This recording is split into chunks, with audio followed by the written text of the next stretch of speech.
Hi, I've decided to make another film about meditation because I think there's probably a bit more information that would be good in an introductory series like this.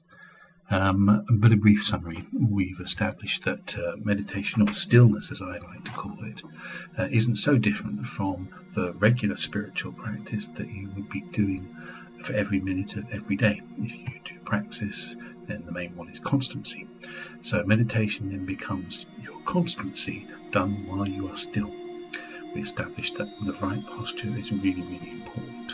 If you get the wrong posture in meditation, it can stop your internal energies from circulating, and the meditation will not be effective. You will be wasting your time. So you have to get the posture just right. A little bit more on that. You will find yourself getting a bit tense while you sit in meditation, and so you do need to adjust your posture. You need to strike a balance between not wriggling around too much all the time, but at the same time you do need to adjust your posture slightly. Now sometimes the movements can be very small, especially this area around the neck and the head. A small adjustment in the posture there can make a huge difference to the effectiveness of the meditation. If you get the posture right, the internal energy will circulate freely, the meditation will be effective. If you don't get the posture right, if you get too tense, you are wasting your time. So put a lot of emphasis on getting the posture right. We also said that you might have your eyes open or closed, but whatever happens, even with your eyes closed, look as if you were looking at something about 10 feet away. It's very important not to go cross-eyed with your eyes closed, because then there'll be too much focus here, the energy won't flow freely. So you look as if you're going about 10 feet away. In terms of mental phenomena and things like that, well, you're doing your constancy practice, so you are watching your thoughts, feelings and memories all the time.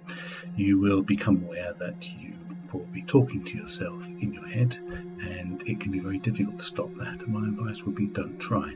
Just watch whatever's happening for you. If you find yourself getting caught up in the mental phenomena, just try and detach yourself from them and go back to the watching. Don't beat yourself up too much, just keep bringing yourself back to the watching. Same as if you find your attention wandering around with the eyes, just bring them back to the imaginary point you're looking at 10 feet in the front. You are watching your breathing during meditation, and you are not doing a particular breathing exercise. I don't think that kind of meditation is especially good, but there's lots of it there. You're just watching the breathing that you're doing. You've got your mouth closed and you've got your tongue on the roof of your mouth, and you're just watching your breathing coming in and out. Now you may notice a phenomena which might be a bit scary the first time it happens.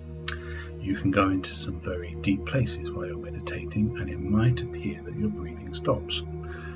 If it does, don't worry, just watch it. The breathing will start again spontaneously. You need to trust and have faith that your body knows what it's doing, and that the breathing will come back of its own accord, and it will. If you feel the energy moving around your body, try not to get too focusing on it. So for example, if you feel something moving up to the top of your head, try not to focus on it, just bring your attention back to watching your thoughts and feelings and watching your breathing. So if things happen while you're meditating, the key thing is to notice them, but basically ignore them and don't get caught up in them. And this advice holds true for constancy generally, and praxis generally, as well as just meditation. What we are looking for is a direct experience of your own personal truth. Now, when that happens, you'll know it. If you have to ask yourself, gosh, have I had a deep personal experience? If you have to ask yourself that, you haven't had one. So it's a very, very simple little test that when the direct experience of the truth happens, you'll know it. However, it may not necessarily be sudden. It's different for everyone, and there isn't much point talking about that in any great detail because it's different for everyone.